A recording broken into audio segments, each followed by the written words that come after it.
Ya. Oke, kita sekarang hari ini panen sirih Bali. Nah, ini namanya sirih Bali. Ada sirih merah, ada sirih gading, ada sirih kuning.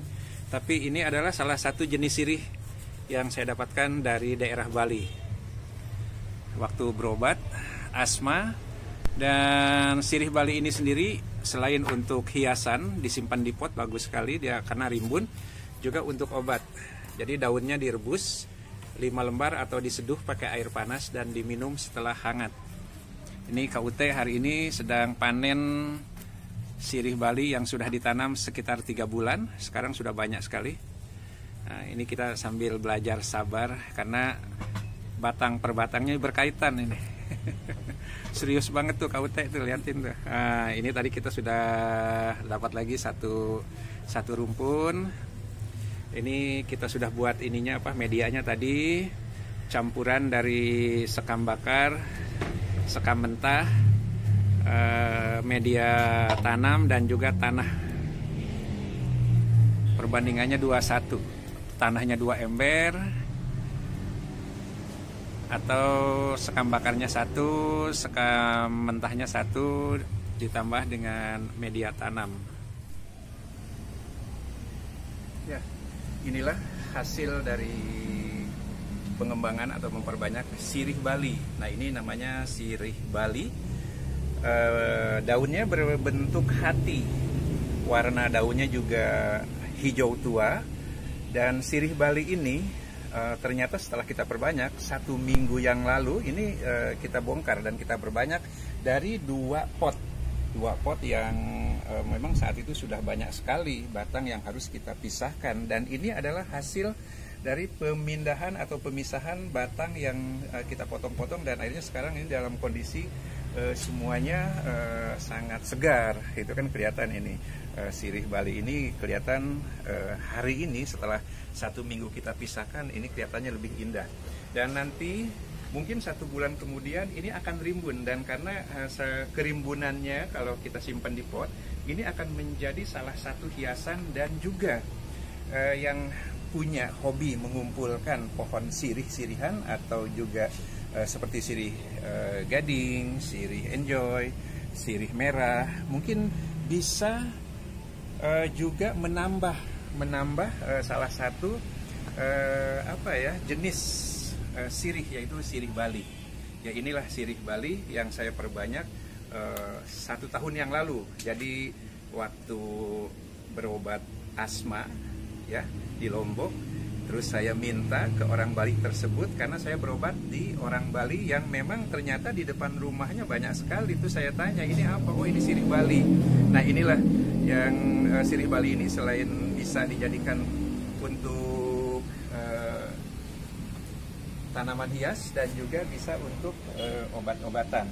Nah, untuk memperbanyaknya mudah sekali karena ini pun yang luar biasa. Setelah ini setelah kita simpan di beberapa pot yang besar, dan ini lebih besar lagi, ini yang akan kita jadikan supaya lebih rimbun nanti. Sementara ini yang hanya beberapa batang, ini 1 potnya isinya 2 batang, ada yang 1 batang, ada yang 2 batang. Yang jelas ini nanti akan lebih indah dan bisa menambah meramaikan suasana sirih-sirihan di rumah para ibu-ibu, teman-teman ya, atau juga para relawan. Ya, terus terang aja ini adalah upaya relawan. Karena dengan relawan ini harus banyak belajar. Relawan harus punya kebisa. Relawan harus punya skill gitu kan, supaya pada saat kita akan melaksanakan tugas kita sudah punya yang bisa kita jual ya, yang bisa kita jual. Mungkin sirih Bali ini 1 pot ini bisa harganya antara 25.000 ini ya gitu kan. Nah, selama ini ada sirih Bali yang memang datang teman-teman ke sini membawa dan mengembangbiakan di rumah masing-masing para relawan. Nah, jadi sirih Bali ini ya beda dengan sirih-sirih yang lain. Daunnya memang dia lebih lebih mudah hancur. Nah, ini lebih mudah hancur seperti ini ya, seperti ini. Dan regas kalau kata ini. Nah, bagaimana sih untuk dijadikan obat sirih Bali ini, untuk obat asma atau obat paru-paru atau juga obat bagian dalam? Jadi daunnya ini kita petik ya, daunnya ini kita petik beberapa lembar atau 10 lembar. Nanti kalau sudah rimbun banyak sekali, lalu kita godok ya. Nanti terus kita godok ininya apa daunnya dengan 2 gelas air dan kita jadikan 1 gelas air. Nah, air itulah yang akan kita minum untuk yang punya penyakit asma. Karena apa? Kita minum pada sebelum tidur supaya tidurnya tidak terganggu, karena yang punya penyakit asma ini kadang-kadang saat kita lagi enak tidur ya sering mengalami asma atau ya itulah yang saya alami sebagai relawan yang punya penyakit asma, tapi dengan pengobatan tradisional. Penyakit asma saya sekarang sudah mulai berkurang dan bahkan sudah bisa beraktivitas di mana saja ya, karena untuk yang punya penyakit asma ini harus sehat, apalagi sebagai relawan harus sehat, harus kuat ya. Dengan keikhlasan kita bisa. Ternyata penyakit asma saya sendiri saya alami sejak tahun 82. Jadi setelah saya tugas bencana gunung meletus Galunggung di Tasikmalaya tahun 82, selama 6 bulan saya tugas di sana, dan ternyata debunya itu ya yang membuat saya mengalami penyakit asma ya. Tapi alhamdulillah itu kan dengan beberapa obat, dan terakhir saya menggunakan obat ini sirih Bali.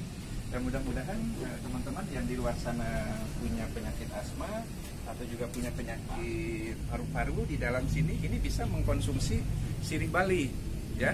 Untuk sirih Bali ini sendiri mudah-mudahan juga bisa dijadikan menambah apa namanya memperbanyak salah satu jenis tanaman dari beberapa tanaman sirih yang sudah ada di rumah ibu-ibu, di rumah para teman-teman ya. Mudah-mudahan sirih Bali ini bisa melengkapi ya, bisa melengkapi apa namanya beberapa jenis yang memang mungkin belum ada. Nah, ya ternyata sirih Bali ini sendiri cepat sekali ya pertumbuhannya. Nah sekarang kita lihat ini daun yang baru setelah 1 minggu ini pun warnanya berbeda. Kalau yang pucuknya ini hijaunya hijau muda, sementara yang tua ini adalah hijau tua.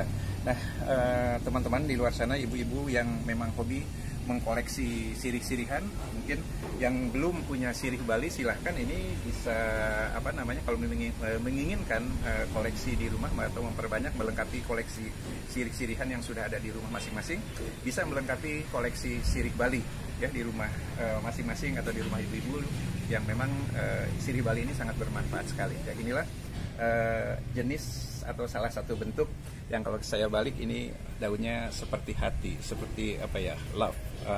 Indah sekali. Kalau banyak dia akan lebih banyak lagi, akan lebih bagus lagi. Nah demikianlah tips dari relawan yang memang kita harus punya banyak keahlian dan juga harus punya banyak keterampilan, terutama pada saat kita mau berangkat ke salah satu lokasi bencana, kita sudah siap untuk mendanai diri sendiri sampai ke lokasi dengan apa yang kita kerjakan dan kita perbuat, yaitu hasilnya seperti ini. Assalamualaikum warahmatullahi wabarakatuh.